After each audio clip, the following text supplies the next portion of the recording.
Welcome back बच्चों और study room में फिर से आपका स्वागत है। आज के इस वीडियो में हम सर्वोच्च होने के लिए कंपनी का क्या दावा था उसके बारे में पढ़ेंगे। ये चौथा पार्ट है वीडियो का और कंटिन्यू करते हैं अब हम इसके आगे। ठीक है, तो सर्वोच्चता का दावा तो 19वीं सदी की शुरुआत के समय की बात है। ये क्या हुआ था, यहाँ पे क्षेत्रीय विस्तार की आक्रामक नीति।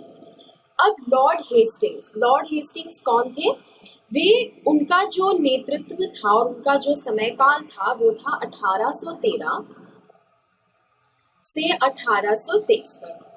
ठीक है, और ये उस समय के गवर्नर जनरल थे। इस समय काल में जब लॉर्ड हेस्टिंग्स थे तो उनके नेतृत्व में सर्वोच्चता की एक नई नीति शुरू हो चुकी थी। कंपनी का दावा था कि उसकी सत्ता सबसे ज्यादा सर्वोच्च है। सर्वोच्च मतलब सबसे ज्यादा उत्तम, बहुत ही ऊपर, हाई क्वालिटी, एकदम अव्वल दर्जे की। ठीक है, अब इससे उन्हें किसी भी भारतीय रियासतों का अधिग्रहण करने में मदद मिली, क्योंकि वह बहुत ही ज्यादा उनकी सत्ता को सर्वोच्च मान लिया। ठीक है, अब यहाँ पे हम पढ़ेंगे किट्टूर की रानी के बारे में। ठीक है, किट्टूर की रानी चिन्नम्मा। ठीक है, अब इनका समय काल जैसे आप यहाँ पे देख सकते हैं, उस जमाने में टिकट होती थी, तो इस टिकट में किट्टूर की रानी के बारे में। अब किट्टूर की रानी कहाँ की है? बेसिकली ये जगह कर्नाटक में एक छोटा सा राज्य है। तो जब अंग्रेजों ने किट्टूर, ठीक है, किट्टूर के छोटे से राज्य में कब्जा करने की कोशिश की, तब वहां की रानी चिन्नम्मा ने हथियार उठा लिए थे और अंग्रेजों के खिलाफ उन्होंने आंदोलन शुरू कर दिया। 1824 में उन्हें गिरफ्तार कर लिया गया था और 1829 में जेल में उनकी मृत्यु हो गई थी। तो इतने लंबे काल तक 5 साल तक कम से कम उनको जेल में रखा गया था, क्योंकि उन्होंने विरोध करा।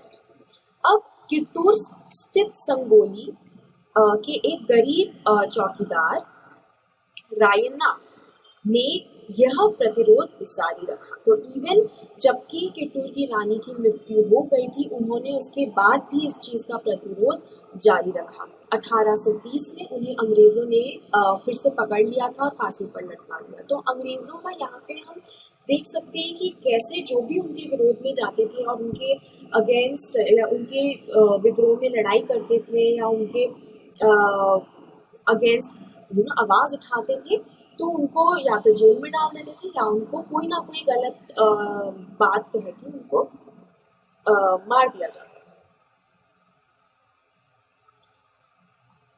रूस की धमकी। ठीक है, तो अब रूस ने धमकी दी। क्या हुआ यहाँ पे हम देखते हैं। 1830 के दशक के अंत में ईस्ट इंडिया कंपनी रूस के प्रभाव से बहुत ज्यादा डरी हुई थी। रूस भी एक बहुत ही शक्तिशाली देश आज भी है और तब भी था, और उनका प्रभाव बहुत फर्क पड़ता था उस जमाने में, जहाँ पे भी अंग्रेज जिस भी एरिया को कॉलोनाइज करने की कोशिश करते थे।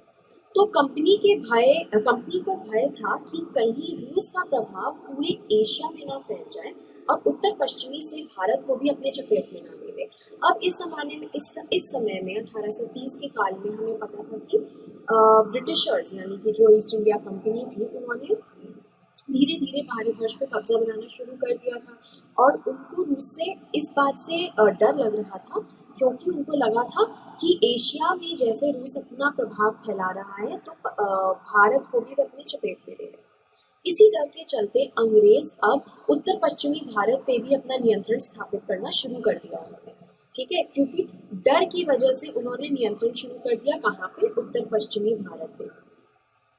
ठीक है, हाँ, उत्तर पश्चिमी भारत पर। उन्होंने 1838 से 1842 के बीच में अफगानिस्तान के साथ एक लंबी लड़ाई लड़ी और वहां अप्रत्यक्ष कंपनी शासन स्थापित कर दिया था। ठीक है, अब यहाँ पे उन्होंने क्या किया? सिंध को भी कब्जे में ले लिया था। कब? 1843 में। तो धीरे धीरे अब हमने देखा कि जैसे उनका भय बढ़ा तो उन्होंने अलग अलग इलाकों को भी कब्जा करना शुरू कर दिया था भारत की, जैसे वो उत्तर पश्चिमी भारत में चलने लग गए थे और हमारी ईस्ट इंडिया कंपनी। ठीक है। अब रूसी विस्तार यानी रशियन एक्सपेंशन, जैसे रूस का उनको कंपनी को डर था कि रूस अपना कब्जा करने का कोशिश करेगा और विस्तार करने की कोशिश करेगा, तो रूसी विस्तारों के खतरों से बचने के लिए कंपनी ने क्या किया, पंजाब का अधिग्रहण एक और आवश्यक थी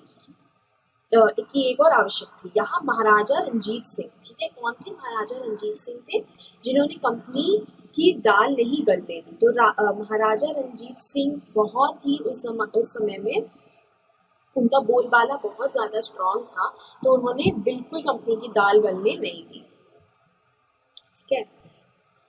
1839 के में उनकी मृत्यु हो गई थी, किसकी, महाराजा रंजीत सिंह की।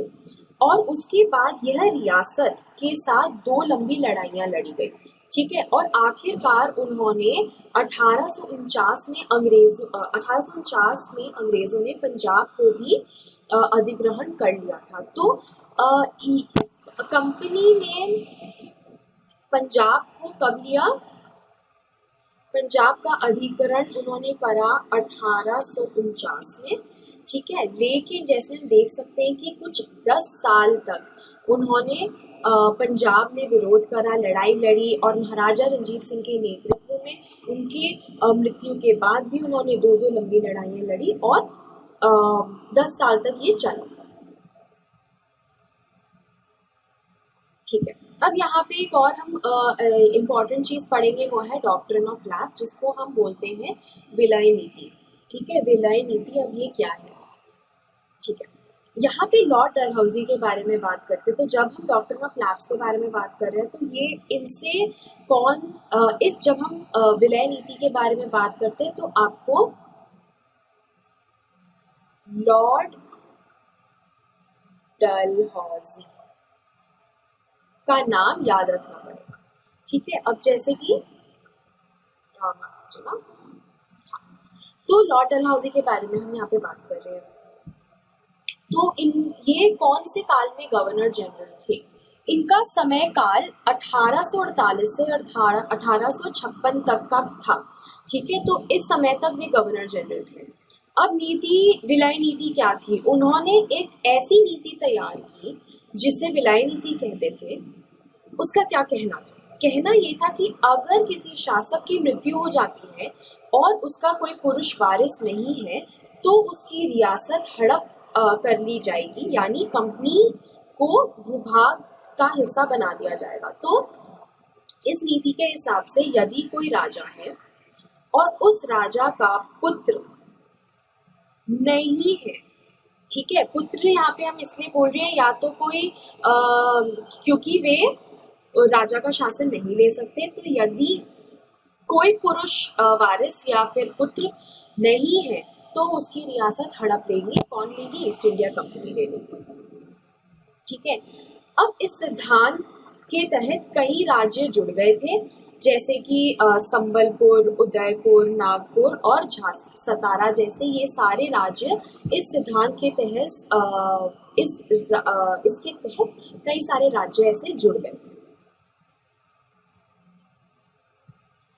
ठीक है। अब हम अवधि का विलय जब हम पढ़ते हैं, तो हम यहाँ पे ये देखते हैं, ये टॉपिक डॉक्ट्रिन ऑफ लैप्स हमने यहाँ पे देखा, और इसकी वजह से बहुत सारी लड़ाइयाँ भी हुई थी और बहुत लोगों ने विद्रोह करा, बट अंत में क्योंकि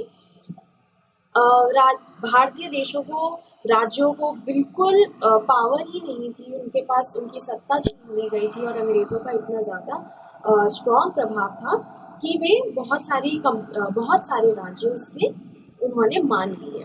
ठीक है। अब अवधि का विलय, अंग्रेजों ने दावा किया कि अवध की जनता को नवाब के कुशासन से आजाद करने के लिए कर्तव्य से बंधे हुए थे, इसलिए वे अवध पर कब्जा करने पर मजबूर हो गए। तो उनका कहना था कि अवध की वे कुशासन से आजाद कराने के लिए क्योंकि वे कर्तव्य से बंधे हुए थे, तो उसके लिए अवध पर कब्जा करने पर वह मजबूर हो गए। क्रोधित होकर अवध के लोग ने बहुत बड़ा विद्रोह कर दिया था और बहुत सारे लोग शामिल हो गए थे। अब ये जो तस्वीर आप देख सकते हैं, ये है, इसको हम टर्किश गेट ऑफ इंडिया बोलते हैं।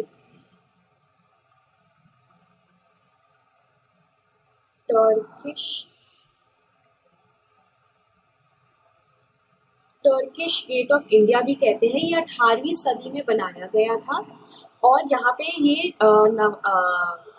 किंग ऑफ अवध यानी कि अवध के नवाब है। ये कुछ 60 फीट लंबी है और आज के ज़माने में ये जो हम जिस शहर को लखनऊ के नाम से जानते हैं, ये लखनऊ का सिटी में स्थित है। तो आज की वीडियो के लिए इतना ही। अगले वीडियो में हम एक नई प्रेसिडेंसी की स्थापना के बारे में पढ़ेंगे। ठीक है, बाय बाय।